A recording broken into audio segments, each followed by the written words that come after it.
Good morning, ladies and gentlemen, and a very warm welcome to this Governors for Schools webinar. The focus of our webinar this morning is exploring behaviour in schools from a government's perspective.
Sorry, folks, I do apologise. I think we had a slight sound issue there. I'm not sure whether I'm getting lots and lots of messages so that people can't actually hear me. My microphone is unmuted and I've got a green light, so I'm assuming it's all okay. Very quick resume if you didn't actually hear the first part of the webinar.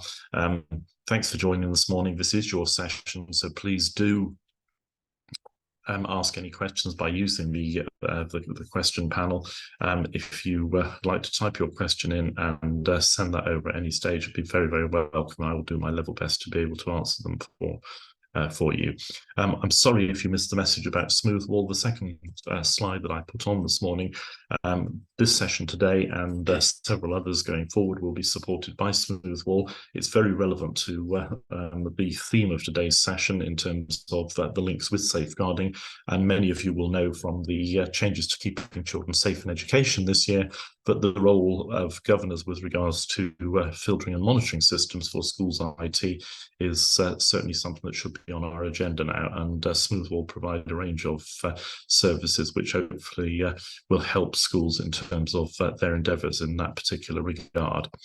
As far as the aims for this morning's session are concerned, you can see them on the screen in front of you. What we're going to be doing is looking at the latest guidance from the DfE, and there is quite a lot of guidance on behaviour from the department at the moment. There's also some utterings from Ofsted as well, and we'll reference those as well as we go through. We're also going to be thinking about how schools and the behaviour strategies that they adopt should be aiming to promote learning and reduce suspensions and exclusions, because that's one of the key aims of the government's work at the present time in terms of the emphasis on behaviour. It is seen very much as part of that overall strategy to improve attendance, ensure that our children are safe in school, and similarly make sure that we do actually reduce the rate of suspensions and exclusions, which is a cause for concern at the moment. But as we like to try and do in all of our webinars, there will be a focus on the government's role as monitoring. We'll be suggesting some questions you might want to use. And all of this, of course, is informing the strategic overview that governors should have in their schools of pupil behaviour in their setting. But as I say, this is your session, so just a quick reminder, questions would be very welcome at any time. So I'm going to start off just by putting a little bit of a timeline on the screen, just to hopefully give us a bit of backdrop. I think in terms of where we are right now, in terms of the focus on behaviour. Why is it free? and others. I think if anybody's got their microphone on, if they could actually turn it off, please. 2017, a gentleman called Tom Bennett, who at the time was referred to as the government's behaviour czar. I'm not sure he uses that title any longer, but that's what he was called at the time. But he's certainly heads the behaviour research task force for the government. He produced this report called Creating a Culture, How Schools Leaders Can Optimise Behaviour.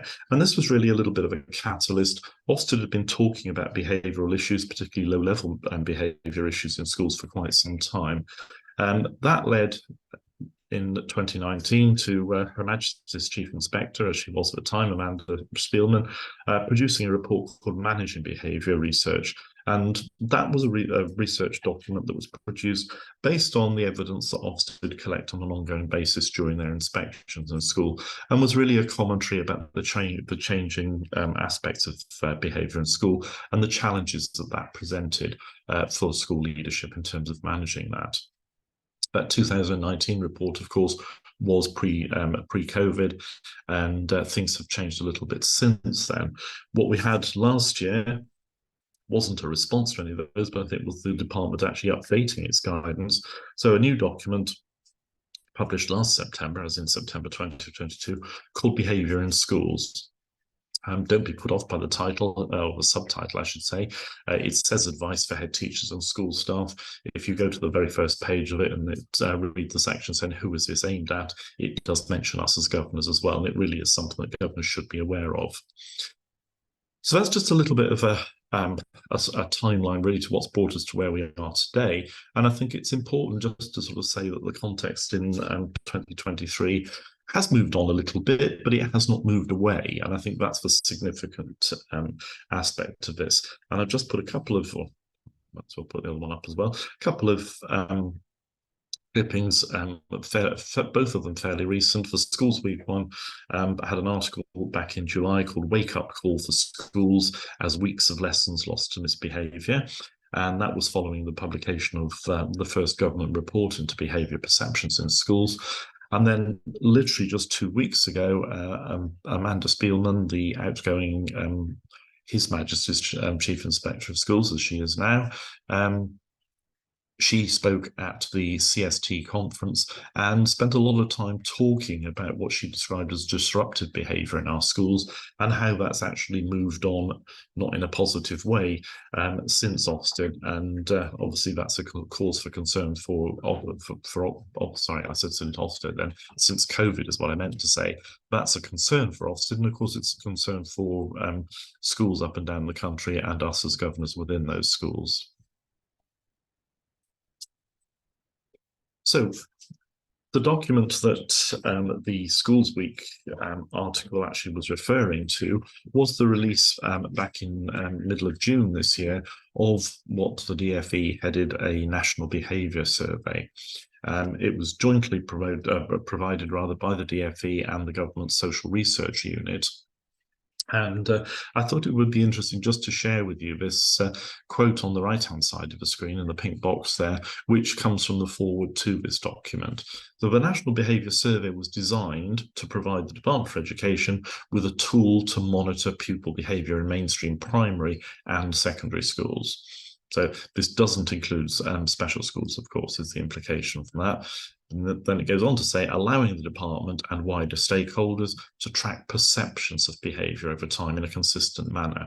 So this is the first of what we assume will be several of these reports going forward. And I think the key word for me on that one is actually perceptions. This isn't about statistics in absolute terms. This is about perceptions on those colleagues, those children, those parents who were actually spoken to as part of this survey. And I just want to spend a few moments on the next few slides looking at some of the outcomes of that particular survey. There were 4 areas that were actually looked at, and I've just represented them in these 4 quadrants on this chart on the right-hand side of your slide. First of all, school behaviour, culture and policy, school environment and experience, the frequency and the impact of misbehaviour, and then the final one in the bottom right-hand quadrant there, responding to behaviour. And all of these, as I say, these sections were actually asking schools, asking leaders in schools as well as teachers, asking parents, but also asking pupils their thoughts on certain subjects. And so what I've done on the next couple of slides is just give you some headlines, because I think they're important for us as governors to actually understand the backdrop.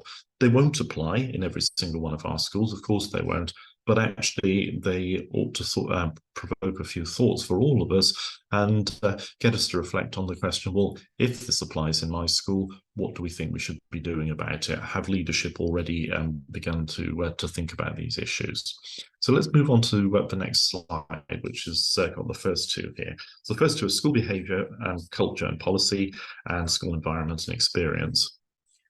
And all I've done is actually pulled some of the statistics. I've given you the link, the URL for this report on the penultimate slide of this slide deck today. So if you're interested in finding out more, please do. But all I'm doing here, I've pulled out what I think are probably the most salient pieces of information coming out of each section. So first one is all about expectations and behaviours, and this was one that was actually directed at pupils, and 91% of all of those pupils questioned as part of a survey claimed that they actually understood their school's own expectations regarding behaviour. And that means, school rules, consequences, that kind of thing. 98% of teachers felt that the rules were actually applied fairly, and then something which I think is something that all of us maybe should be raising as a question. 66% of leaders and teachers felt parents were supportive. That's not a particularly high number, but of course the reverse of that is that 34% didn't. So if we've got over a third of parents of leaders rather in schools feeling that parents are not supportive behaviour, that does raise a question for us. And this was one of the themes that came out of Amanda Spielman's speech a couple of weeks ago. There is a feeling in schools at the moment, linked to a tremendous rise in parental complaints, but also linked to lack of parental support for certain sanctions that schools are wanting to impose as a consequence of poor or unacceptable behaviour in schools. So that's something that we need to think about. And I think if that applies in your schools, have you had conversations at board level with head teachers? What are they proposing to do about this? It may be a communications issue. It may be just about making sure that everybody, from pupils through to parents and carers, is absolutely clear on what the expectations are surrounding behaviour, and particularly surrounding sanctions, as I say, at the end of 2023, as we move towards 2024, of course. Then the next section there is called School Environment and Experience. I'm sorry, I can see we've just got a question come up from Andrew on the panel. Thanks, Andrew. Andrew's saying, on the DfE survey outcomes, do they apply equally across primary and secondary? Yes, they haven't split many of them out, Andrew, at all. These are from the sample that they chose, and there are no comments in the report that I've found so far that says that there is any major discrepancy between those two phases. So the second one is all about the school environment and experience, as I say. Here you can see 55, so just over half of all pupils questioned in the survey felt that their school had been calm and orderly every almost days. So that's obviously about the perception of, does behaviour play a part in actually leading towards a situation that reduces schools perhaps not being calm and orderly. But again, only just over half, so there's a little bit of a concern there. 44% of pupils felt safe at school, and 72% felt motivated to learn. So again, in the same way, I would say that we've actually got perhaps a few questions that actually need raising here, but pupils-wise, I think perceptions there would suggest to me that pupils are perhaps a little bit more stringent, shall we say, in the way they apply their judgments than staff are. So that one in the middle, the 44%, is the one that I would particularly highlight as being crucial there. So let's move on to the next slide. We've got frequency and impact of behaviour here, and then responses on the last section. First and foremost, on the frequency and impact of behaviour, 47% of pupils felt behaviour was good. Again, as I said on the last slide, there's a little bit of a mismatch here between adults working in schools and pupils there. 90% of leaders felt it was, but less than half of pupils did. So that's certainly something that we should be focusing on, I think. And you can see that 62% of teachers felt behaviour disrupted lessons. 67% of pupils said it had happened at least once in the previous week to when the survey was actually undertaken. Similarly, on the bottom one there, you can see I've given you two particular strands. 94% of leaders felt confident in managing misbehaviour, which I would suggest is a very real positive. But the one I've highlighted in red here, 41% of leaders felt that external support was not timely. Now, external support, of course, can include a whole variety of different things in terms of alternative provision in short stay schools, that kind of thing. But certainly something that is worth exploring with our schools there. Just to reiterate that point in terms of the data split, there is no split on any of the areas that I've looked at, and I haven't found any yet. It's quite a big report between secondary and primary. So this is about this panel that is actually taking a snapshot at a point in time on what those behaviour perceptions were. And I can see that Colette's put a question on the panel as well.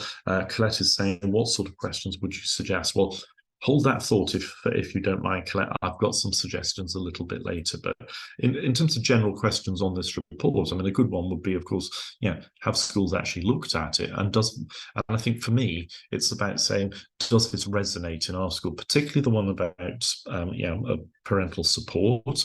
I think the one about what pupils feel. And I think all of us could actually be asking the questions, do we have our own data in our own schools? Do we do pupil surveys? Do we undertake staff surveys each year? And what sort of results does that say to us? And how do they compare to this national survey? Okay, so as I say, those really having a look at that was just a little bit of a thought provoker in many ways. And again, if it prompts you to go back and look at the report in more detail, that's great. Otherwise, I think personally, I would be using it just to perhaps fuel a few questions in governing body meetings or committee meetings. Because again, a lot of us in our schools perhaps don't look at behaviour generally in perhaps as much detail as we perhaps might want to do. I can see that Zainab's put a question on about what type of external support. Hopefully I just answered that one, Zainab. And then Moira, again, sorry, you may have missed me mentioning that earlier. No, it's only mainstream schools, so special schools were not included, I'm afraid. Obviously, because of the way in which certain needs perhaps manifest themselves in terms of what certain people might call behaviour, that's not really appropriate to do that. So let's move on to the next slide, which goes into a little bit more detail about the guidance from the DfE that's available at the moment. Those of you that joined our session on suspensions and exclusions last month, I think it was now, may recall that no, it wasn't. It was actually before the summer holidays. I do apologise. It was the Governors for Schools conference last month. In the session that we did prior to the summer holidays, we looked specifically at suspensions and exclusions.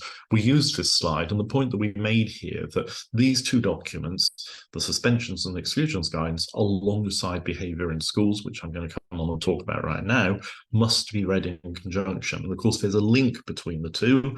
The government most definitely feel now that if behaviour is tackled at an early stage in schools, then hopefully it doesn't lead on to suspensions and permanent exclusions. And if that's done consistently over time, then hopefully that will lead ultimately to a reduction in the number of exclusions that we've got. Sorry, please don't everybody flood the toolbar. One or two of the question panel rather. I've got one message to say that I think the sound's gone again. I've still got a big green light on my microphone, so I'm hoping that that's not the case. Perhaps if you are having problems with sound, if you could actually just try maybe rebooting, leave and rejoin, you won't have any problem getting back in, I can assure you.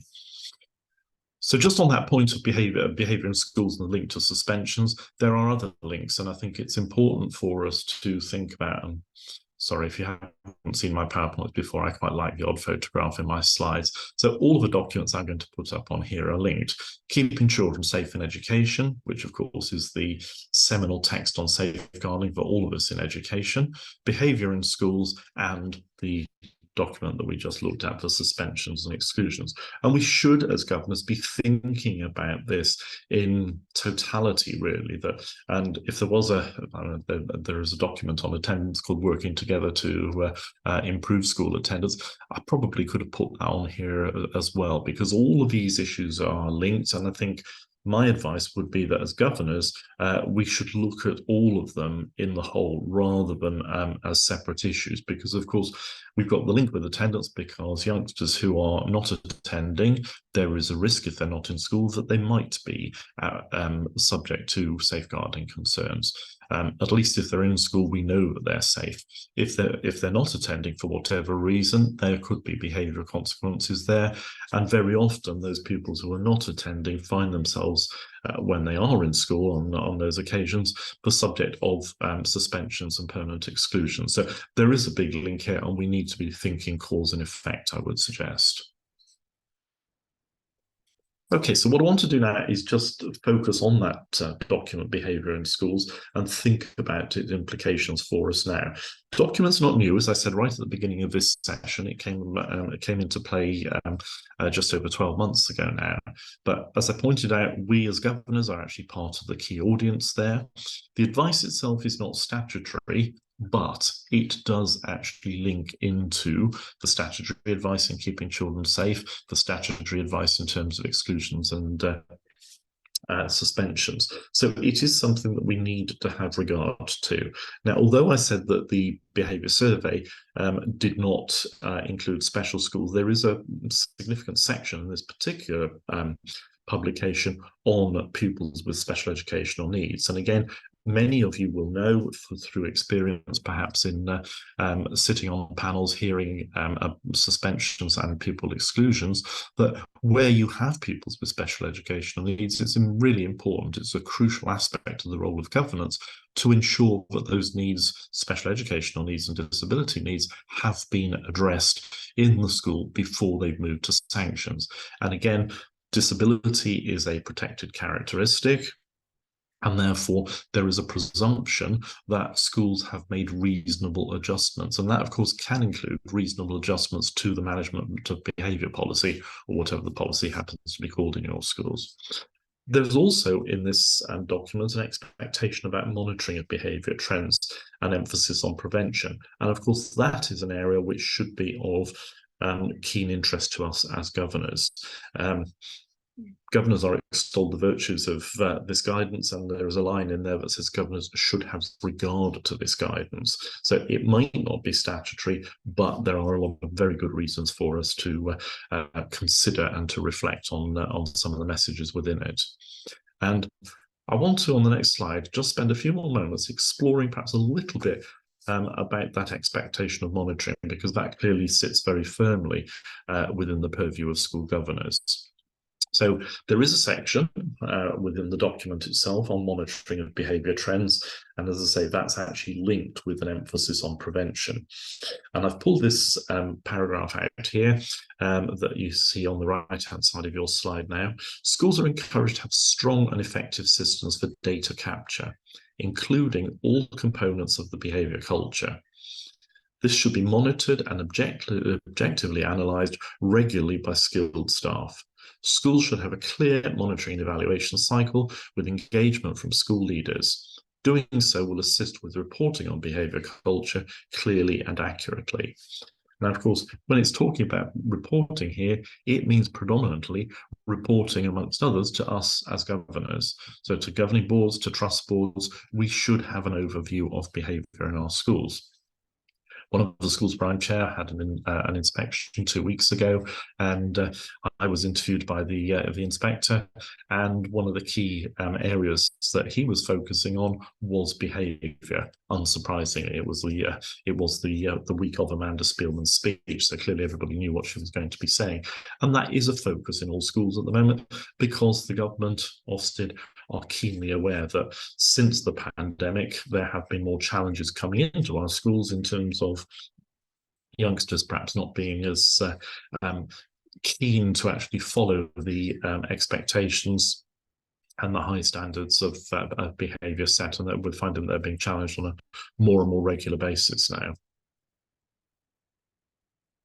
So if we're thinking about those behaviour trends, and so the emphasis is all about prevention. So we want to use this information to say, well, what can we learn from it? How can we ensure that perhaps we nip some of these issues in the bud, or we tackle some of these issues in a variety of other strategies. But schools are encouraged to collect data on the following aspects. And this is, again, taken directly from the Behaviour in Schools document. So first and foremost, incidents. Now, I'm sure a lot of you have incident log reporting to the governing body, but very often incidents talk about perhaps issues in the playground at lunch and break time. A lot of them very often involving administering of first aid, etc. But what we're talking about with behavioural incidents may include some of those, of course, but also includes behavioural incidents from the classroom. So many schools, again, it tends to get escalated a little bit more in secondary schools, but many schools will have a system where there will be, perhaps initially children's names written on well, first and foremost, a teacher would actually point out that a child is not meeting expectations. If they continue to do it, they might get their name written on the board. If they continue to do it after that, they might get a tick against their name, or they might actually get it underlined or something like that. And if it continues, very often there will be a sanction that involves either being sent to the head teacher or the deputy head or something like that. Those are the sort of incidents that schools are expected to actually collect data on, certainly to record. And obviously, it's not for us as governors to, in any way, shape, or form, ever know the names of individual children, but this is about collating data that's being collected and sharing those collated results with governors, so we get an understanding of the sort of things that are actually happening in our schools. Clearly, attendance data is something that's shared, and we spent a lot of time in our various webinars talking about attendance and its importance in schools, and talking about how governors now should perhaps be monitoring that in more detail than has been the situation historically. And similarly on suspensions and exclusions, if you have any in your schools, then they should be by law reported back to the governing body anyway. But again, do we ever actually, if we've got a lot of suspensions or exclusions, do we analyse the reasons for those? Do we look at any trends in terms of particular groups of pupils that might be involved there? Linked to that, of course, is the use of pupil support units. They may be called short stay schools in some of your authorities, or any other off-site provision, alternative provision that might be used as a behaviour management strategy or behaviour modification strategy for certain pupils. Now, again, the alternative provision tends to be, it's not exclusively secondary, it tends to be used more as a deterrent in secondary schools and perhaps primaries. But all schools, of course, can engage in managed moves, where behaviour has got to such a level that it's not just low level anymore. This is consistently becoming a distraction for the learning of the pupil themselves, but also for others, very often as an alternative to suspension or exclusion. Schools can negotiate with other local schools a managed move that gives that child, that young person, a fresh start. I can see there's a question on the panel from Sean. Thank you, Sean. Sean saying, are the statistics published by the DfE based on a survey or based on stats that schools take, as each school potentially measures in different ways and could skew the figures? No, this is a good question, Sean, and thanks for that. The data that I gave you from the behavioural study was all based on a panel consisting of school leaders, school teachers, parents, and pupils. That's all about perceptions. It's not about real incidents. So that's not data in that sense. It's data about perceptions. The data that the DfE produces on attendance, for example, on suspensions and exclusion, that's based on actual data, which must be supplied by law by schools if they're maintained schools via the local authority. But that is collected data. That's nationally available. You're right. Schools do have flexibility to collect other data, going back to that first behavioural incidents ones, in any way that they choose. But I think as governors, we should be asking questions and saying, well, do we understand the data in the format in which it's presented to us? Does it actually give us any meaningful information about trends over time? And is that useful in terms of strategies that the school may then want to employ in terms of how do we talk about preventing these kind of things reoccurring in the future? I hope that answers your question, Sean. Again, this may be more secondary. It's not exclusively, but incidents where searching, screening, and confiscation are involved. And of course, there are lots of articles floating around in social media still at the moment because of the announcement by the Secretary of State for Education about mobile phones. Most of the teaching professionals said that mobile phones isn't perhaps the biggest issue as far as behaviour is concerned at the moment, but nonetheless, there are other things, of course, drugs, alcohol, etc., where if schools do have concerns, they are perfectly able to search and screen and confiscate various items from pupils, and that obviously is part of that behaviour management strategy. But if that is happening in our schools, it's something that there ought to be data collected on. It should be recorded. It will be recorded, hopefully, and that should be shared with governors, again, as another indication of the sort of problems that are there. And of course, the DfE is also suggesting that, yes, they're doing this anonymous perception surveys.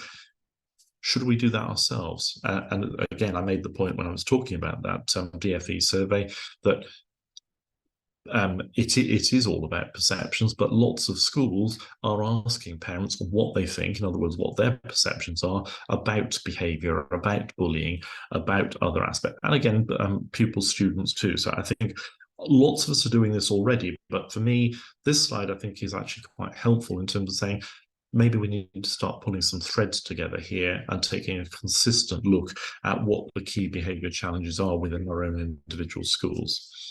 Comment from Liam on the panel. Thank you, Liam. Liam saying sometimes parents are against a managed move. Yes, they absolutely are, and the managed move is actually negotiated with obviously the two schools involved and the parents. And if either party or any of those parties is not in favour, it doesn't go ahead. So yeah, you're absolutely right. That having been said, I'm also chair of a very large secondary school, and we do use managed moves. We don't use them in huge numbers, but we do use them, and it's something that has been welcomed by parents. And again, I think a lot of this is the way in which it's communicated by schools. It is about a fresh start. It's not about passing your problems on to somebody else. This is saying this is a way of avoiding more suspensions probably, or certainly it's a way of avoiding a pupil who is vulnerable to being permanently excluded by giving them that fresh start, by putting in place a managed move to another school. So one would hope that parents would be perhaps more supportive.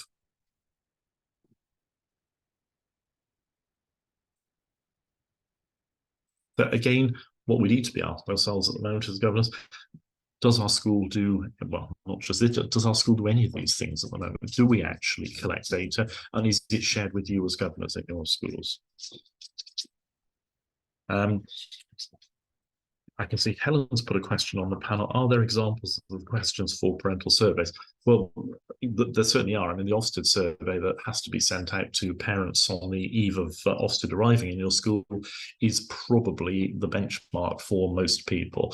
You don't have to use it word for word, but it does give you a whole variety of questions ranging from, my child feels safe at school, and it asks you to agree, disagree, etc. on a strongly disagree is on a spectrum, a range of potential answers, but also things about, if your child has been bullied, how has the school dealt with it? So there are a range of questions, but again, most governing bodies have probably got some schools where staff will be very well aware of what the key issues are relating to behaviour and can ask those relevant questions. But if not, you can always seek advice externally. There are lots of examples on the internet, for example.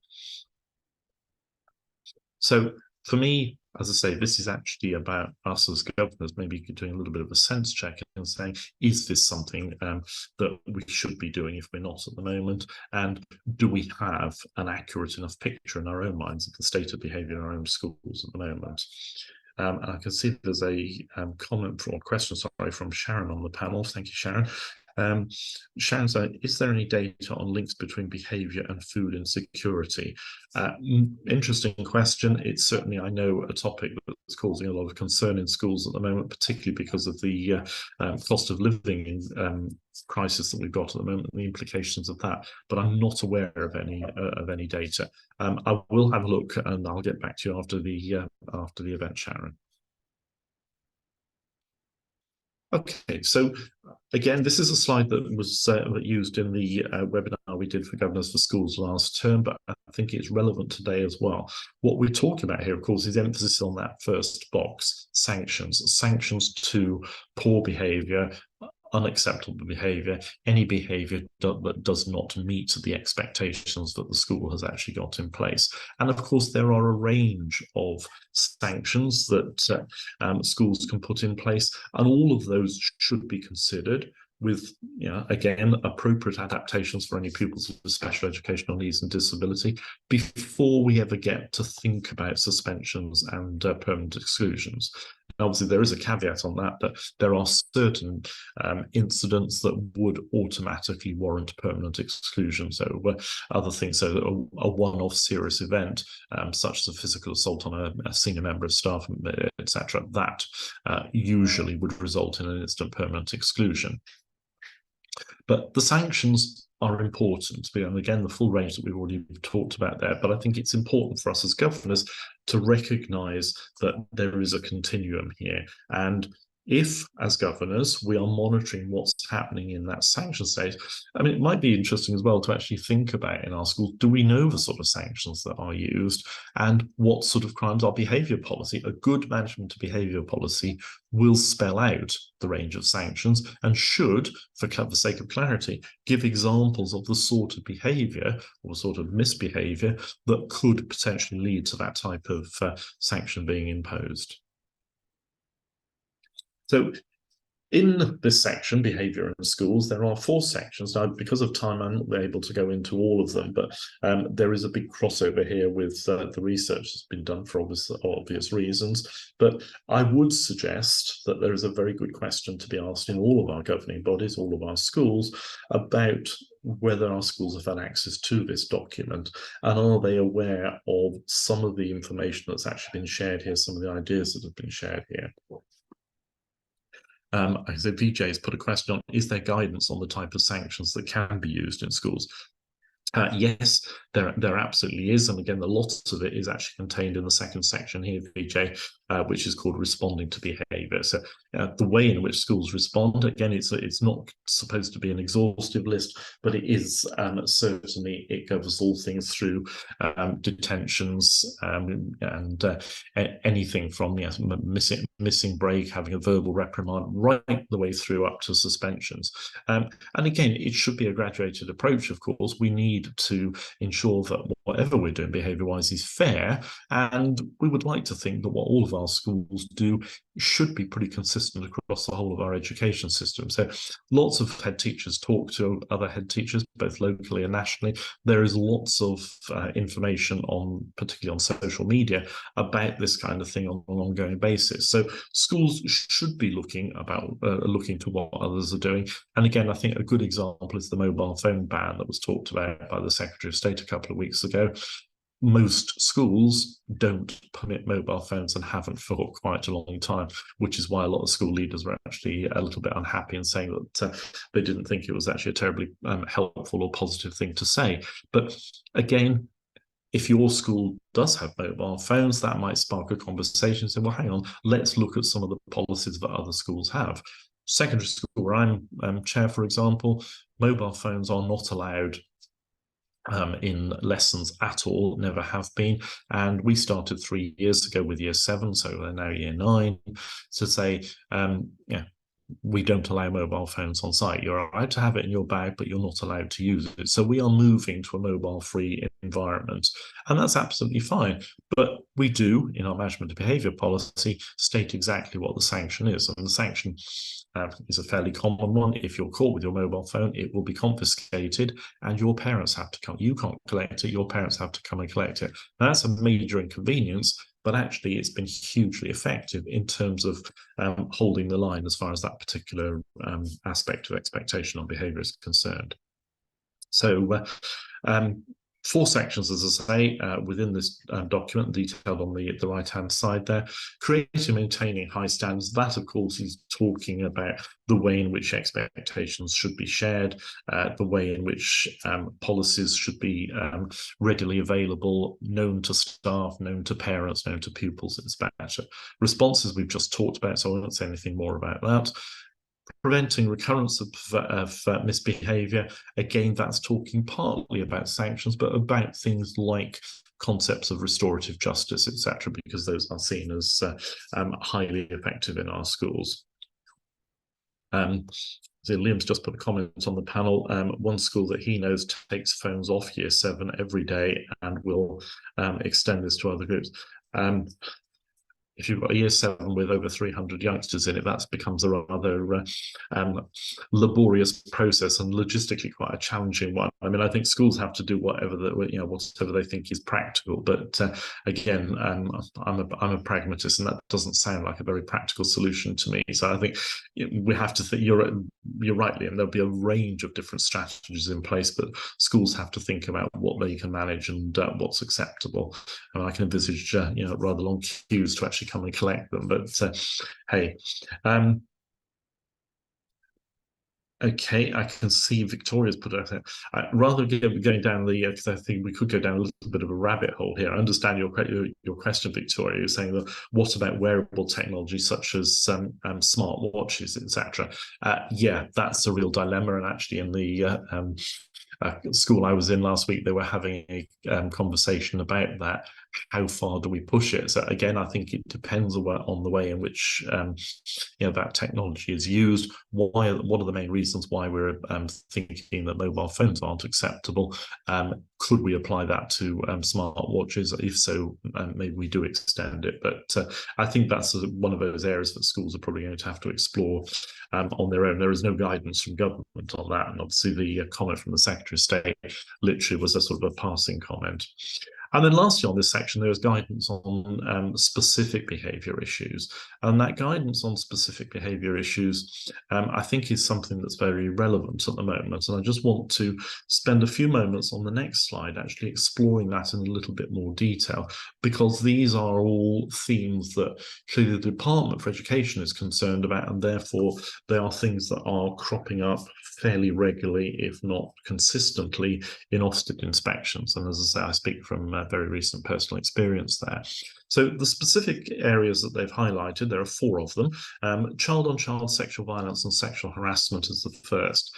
That has been a big issue for the Department of Education and for Ofsted for the last couple of years or so now, as a consequence initially of the Everyone's Invited.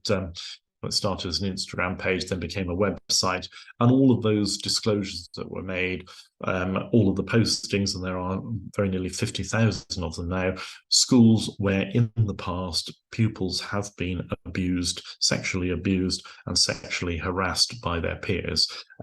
Ofsted came to the conclusion in a short research project that they conducted for the department back in 2021 that this was just the tip of the iceberg. And so one of the things that schools are asked to pay particular attention on, and certainly are expected by Ofsted to have data on, is the extent to which child-on-child sexual violence, and particularly sexual harassment, actually occurs in their schools. So do we collect data? Do we split out that data if there are any sexual violence incidents? But actually, what do we classify as sexual harassment? Do we encourage pupils to report? Do we collect that data? And is that reported back to governors? Behavioural incidents online is something that has been a growing concern for certainly the last couple of years now. The pandemic, of course, meant that in the initial stages where we had school lockdowns and then partial school lockdowns, most children, most young people were spending more time online than had ever been the case in the past. Now, even though lockdowns are hopefully, thankfully, well behind us now, youngsters are back in school for the most part, and they're able to engage in social lives, doing anything they want. There is evidence, there's lots of evidence now that says that the trend has not reversed in terms of the proportion of time youngsters are spending online. And obviously, we don't want to say that we shouldn't have our children and our young people online. It is the most valuable resource for learning that there is out there. But there are also risks inherent in that. And I think as governors, we need to be mindful that our schools should be focusing on where misbehavior is straying onto online platforms, social media being a particular evil as far as this is concerned at the moment. And I think one of the things that we have to think about, and there is, of course, crossover into that sexual harassment from the previous bullet point here, but bullying, lots of that takes place online at the moment. And of course, a lot of it takes place after hours. One of the things that not all governors may be aware of is the fact that the school not only is able to, but has a responsibility to respond to behavioural incidents that happen outside of school. And that, of course, would include online activity. Very often it spills back into schools, so where you've got online bullying taking place in an evening, that tends to find its way into the playground and sometimes into the classroom the following day. So that is certainly something that schools should be mindful of. And as governors, if it's happening in our schools, we would want to know how widespread it is. So is the school actually collecting and sharing data with us on that? Michelle is asking, is there anything relating to child on staff sexual harassment and abuse? Not specifically, no. But again, that would be, probably come under the foul and abusive language rule, Michelle. I think it's fair to say, certainly if that happens, schools would be expected to impose, appropriate sanctions. And again, you would actually expect that to be reported as well. No names, no pack drill for either for members of staff or pupils. But yes, certainly that would be completely unacceptable in any school setting. Mobile phones we've already talked about. And then the last one is suspected criminal behaviour. And again, I think there are lots of aspects of behaviour or breaches of behaviour codes in school which potentially do involve what could be criminal behaviour. And the government is of the opinion that not enough schools are reporting this at an early enough stage. Certainly with child-on-child sexual violence and sexual harassment, if it's sexual violence, the police should be involved. Now, it may be that social care are involved as well, but the police absolutely should be involved. If schools suspect that pupils have been involved in other criminal activity. And again, we think about things like county lines here, youngsters being used for transporting drugs or the proceeds of crime from one area to another. That again is something that should be reported. We should be collecting data on that.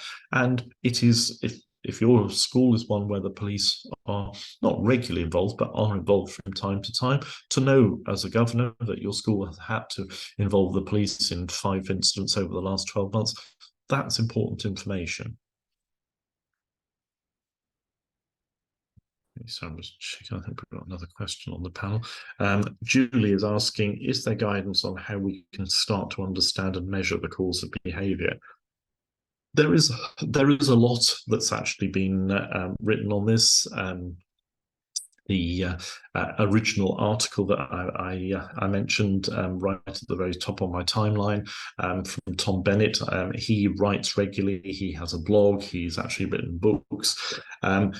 He has a theory that behaviour can be managed in a way that treats behaviour as a communication. So his philosophy, and again, I'm not trying to quote him at all or paraphrase what he said, but there is a line of thought which I think he believes that says There's no such thing as bad behaviour. Behaviour is just communication. So what we should be doing is looking behind, if you like, the physical manifestation of that behavior and say, well, what are the reasons why that child is actually doing that at the moment? Is there something going on in their life at home that we don't know about?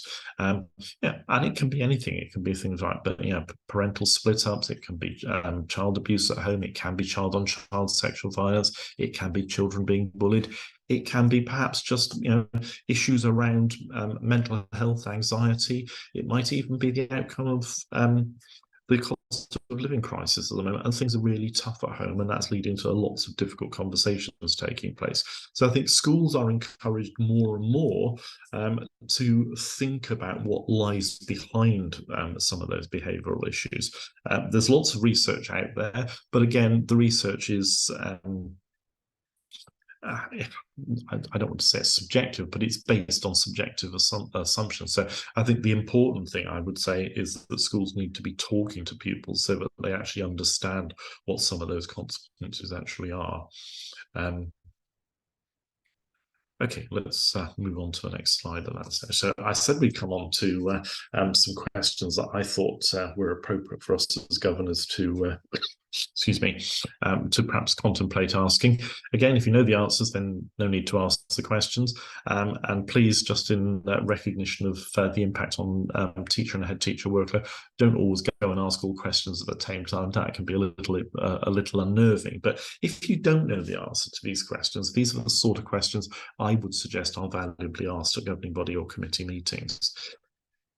First and foremost, and we haven't actually mentioned, other than in passing, behaviour policy, but given everything that we've talked about this morning, has your school's behaviour policy, again, it might be called management to behaviour, it could be called behavioural standards, lots of different things, but whatever your policy is called, has that been fully reviewed, and I emphasise the word fully deliberately there, to reflect research and guidance that's out there? Because many schools tend to roll forward the behaviour policy from one year to the next.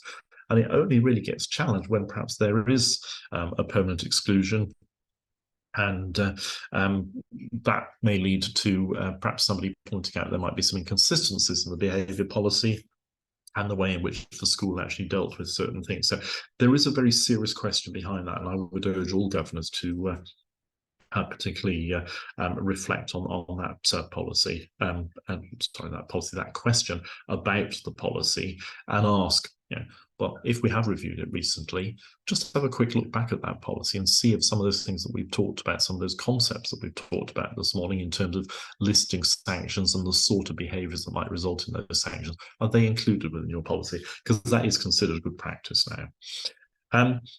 I come back right to the beginning now in terms of the behavioural research, and that the first statistic I quoted to you about the perception of school leaders and teachers about how unsupportive some parents are. Do you know in your schools how supportive parents are? Specifically, of course, of behaviour is what I'm talking about here. Are those parents aware of what the school's expectations are, and do they know about sanctions? So again, that's really something about communication more than anything else, I would suggest.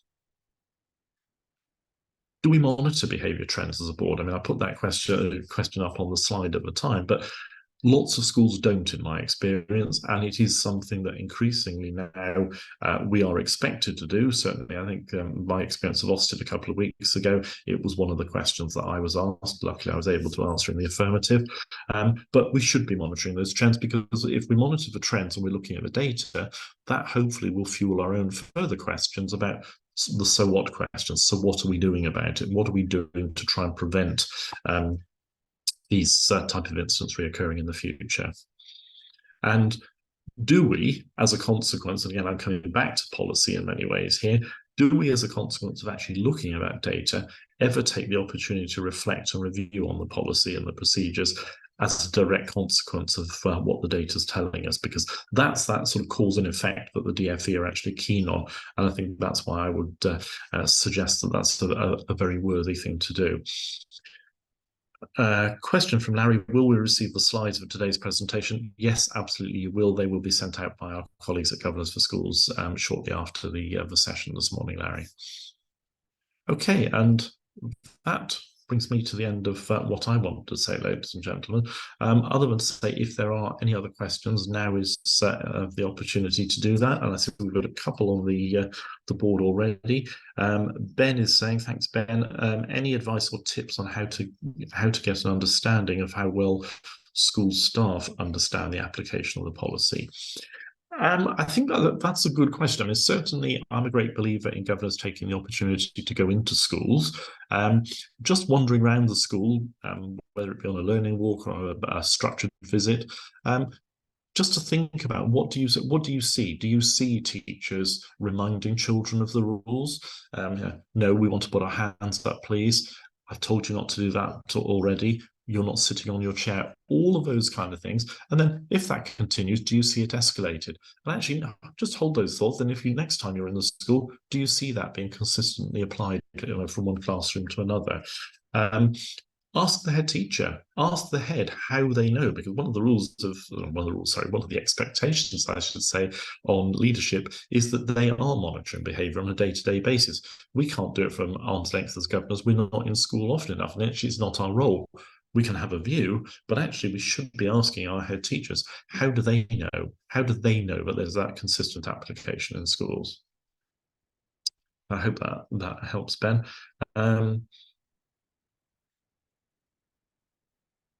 Keith is making a comment here. Keith said, I'm rather worried about the number of questions from the panel of governors asking what to do about behaviour in schools.